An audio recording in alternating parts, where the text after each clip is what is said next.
سعودی عرب اور یمن کے حوثی مجاہدین کے درمیان جنگ جو ہے وہ اپنی انتہاؤں کو چھو رہی ہے۔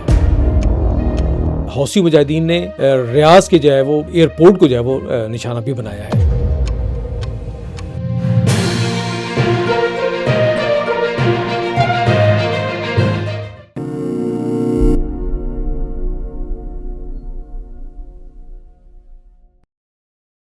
السلام علیکم۔ سعودی عرب اور یمن کے حوثی مجاہدین کے درمیان جنگ جو ہے وہ اپنی انتہاؤں کو چھو رہی ہے۔ میں ہوں زاہد ملک اور آپ دیکھ رہے ہیں دی لاسٹ ٹاؤن۔ ناظرین، سعودی عرب اور یمن کے حوثی مجاہدین کے درمیان جنگ جو ہے وہ اب انتہائی تیزی کے ساتھ جو ہے وہ اپنے شعلے پورے ریجن کے اندر جو وہ بھڑکا رہی ہے۔ گزشتہ رات جو انفارمیشن آئی ہیں اس کی سامنے رکھتے ہوئے سعودی عرب نے سنا جو حوثیوں کے کنٹرول میں ہے وہاں پہ بمباری کی ہے، اور اس کے جواب میں حوثی مجاہدین نے بیلسٹک میزائلوں سے جیزان جو سعودی عرب کا شہر ہے اور ہلکی تسلیمات کی بہت بڑی ترسیل کا جو ہے وہ ایک مرکز بھی ہے،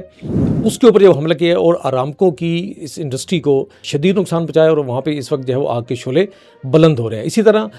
حوثی مجاہدین نے ریاض کے جو ہے وہ ایئرپورٹ کو جو ہے وہ نشانہ بھی بنایا ہے۔ تو اب دن بدن جو ہے وہ اسی طرح یہ جو جنگ کی آگ ہے یہ بہت آگے بڑھ رہی ہے، جس میں کہ جو ہے نقصان ظاہر مسلم امت کا ہے، اور دونوں ملک جو ہیں اس میں اپنا جو ہے وہ پوری طرح اپنا جو اینگر وہ دکھا رہے ہیں۔ البتہ اس میں جو پاکستان کی شمولیت ہے وہ انتہائی ایک سوال طلب بھی ہے، لیکن اس سے امید بھی یہ کی جاتی ہے کہ پاکستان جو ہے وہ اپنا ایک پازیٹیو رول ادا کرے گا جس طرح وہ ماضی میں ادا کرتا رہا ہے، اور اس نے جیسے سعودی عرب کو پہلے جنگ کے مرحلے میں جو ہے وہ اس میں داخل نہیں ہونے دیا، تو اس وقت بھی توقع یہ کی جا رہی ہے کہ پاکستانی قیادت جو ہے وہ حوثیوں کو بھی اور سعودی عرب کو بھی، سعودی قیادت کو بھی اس بات کی طرف جو ہے وہ لانے میں کامیاب ضرور ہوگی کہ وہ اس جنگ کو جو ہے وہ مزید ایکسکیلیٹ نہ کریں، جنگ کو مزید آگے نہ بڑھائیں۔ اسی کے ساتھ ساتھ ایک انصار اللہ یمن کی طرف سے پاکستان کے نام ایک پیغام بھیجا گیا ہے، وہ پیغام میں آپ کی خدمت میں جو ہے پیش کرنا چاہتا ہوں۔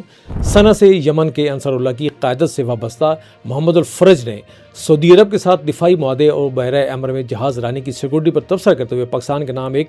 سوالیہ پیغام جاتے ہوئے کہا ہے کہ کیا پاکستان یہ قبول کرے گا کہ کوئی دوسرا ملک اس کے ہوائی اڈے پر ایسا کنٹرول قائم کر دے کہ نہ کوئی مریض علاج کے لیے بیرون ملک جا سکے، اور نہ کوئی طالب علم تعلیم حاصل کر سکے، اور نہ ہی کوئی تاجر تجارت کر سکے جب تک اسے اجازت نہ دی جائے؟ کیا پاکستان یہ گوارہ کرے گا کہ اس کی بندرگاہ پر بیرونی نگرانی مسلط کی جائے اور سامان تجارت صرف بیرونی اجازت، شرائط اور اضافی اخراجات کے ساتھ ہی ملک میں داخل ہو؟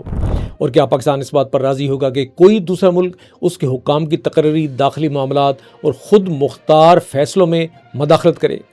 حوثی ذمہ دار محمد الفرج نے کہا کہ جس چیز کو آپ اپنے ملک کے لیے قبول نہیں کرتے وہ یمنی عوام کے لیے بھی قابل قبول نہیں ہونی چاہیے، اور نہ ہی اس کے تسلسل کے لیے سیاسی حمایت فراہم کی جانی چاہیے۔